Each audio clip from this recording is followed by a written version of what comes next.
A gente está se afogando em informação, né? Mas e sabedoria? Cadê? Como é que a gente separa o que é fato do que é ficção quando cada clique parece trazer uma verdade nova? Hoje, a gente vai entender uma ferramenta poderosa criada para isso, a revisão sistêmica. É um método que pega essa bagunça toda de dados e transforma em clareza para a gente tomar as decisões que realmente importam. Então, para começar, vamos pensar um pouco. Como é que a gente toma as grandes decisões na vida? Seja na vida pessoal ou no trabalho, todo mundo passa por aqueles momentos em que precisa avaliar um monte de informação para fazer a escolha certa, né? E sabe que, no fundo, a gente já faz isso meio que sem perceber? Pensa só na hora de comprar um carro. Ninguém chega na loja e leva o primeiro que aparece. A gente pesquisa, olha a review na internet, fala com um amigo, com um parente, vai lá fazer o test drive.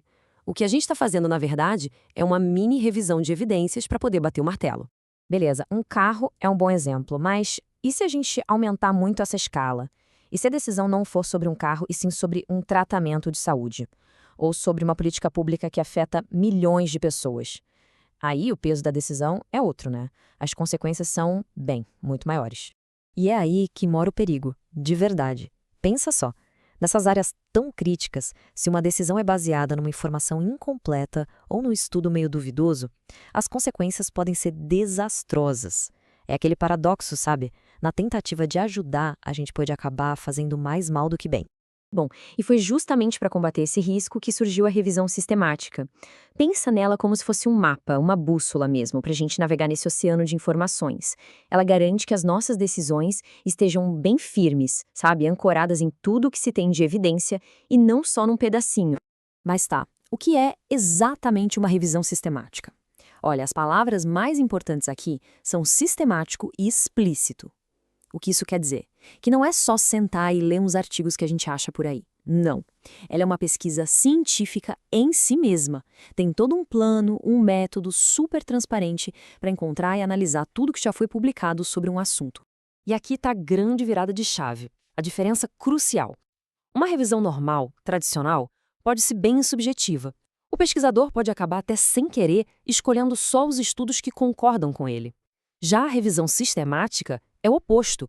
Ela é transparente. Cada passo que é dado fica registrado, documentado. Isso faz com que todo o processo possa ser verificado e até repetido por outra pessoa. No fundo, é aplicar o método científico para juntar todo o conhecimento que já existe.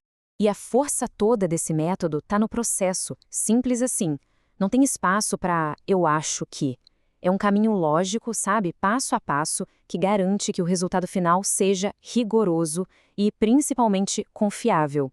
Então, vamos ver como isso funciona na prática. Tudo começa com uma pergunta de pesquisa super bem definida, bem específica. A partir daí, é feita uma busca gigante, exaustiva mesmo, para achar todos os estudos sobre aquele tema, publicados ou não. E aí vem uma parte super importante, avaliar a qualidade de cada um desses estudos. Só depois de tudo isso é que os dados são juntados, analisados e aí sim as conclusões são divulgadas. E olha, essa parte da avaliação é rigorosa pra caramba. É aqui que se fazem as perguntas difíceis, sabe? Tipo, esse estudo aqui foi bem feito? Os resultados dele são confiáveis mesmo? E talvez a mais importante de todas, será que o resultado geral muda se a gente tirar da conta aqueles estudos de qualidade mais baixa? Essa análise toda é o que garante que a conclusão final seja sólida como uma rocha, e não um castelo de areia. Mas o legal da revisão sistemática não é só resumir o que a gente já sabe, não. Ela vai além. Ela é uma ferramenta fundamental para gerar inovação. Olha só esse exemplo da área de pesquisa em Design Science. O objetivo aqui é criar soluções novas para problemas que existem de verdade.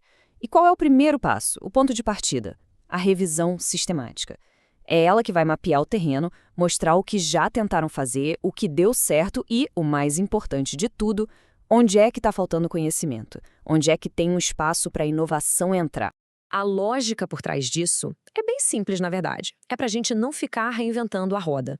Quando se entende de forma organizada tudo o que já existe, se evita perder tempo e dinheiro fazendo o que já foi feito. É isso que faz a ciência e a inovação irem para frente, construindo em cima do que já foi descoberto, em vez de ficar começando do zero toda hora. Ok, então a gente chega no impacto final de tudo isso. Afinal, por que ter todo esse trabalho, todo esse esforço com uma metodologia tão rigorosa? é que o impacto pode ser literalmente uma questão de vida ou morte. Pensa na medicina. Durante anos, certos tratamentos eram usados com base em um ou outro estudo ou na opinião de um especialista. Mas aí, quando as revisões sistemáticas juntaram todas as evidências, ficou claro que algumas daquelas práticas não funcionavam. Ou pior, eram até perigosas. Ao juntar o conhecimento do jeito certo, a revisão sistemática, de fato, salvou vidas.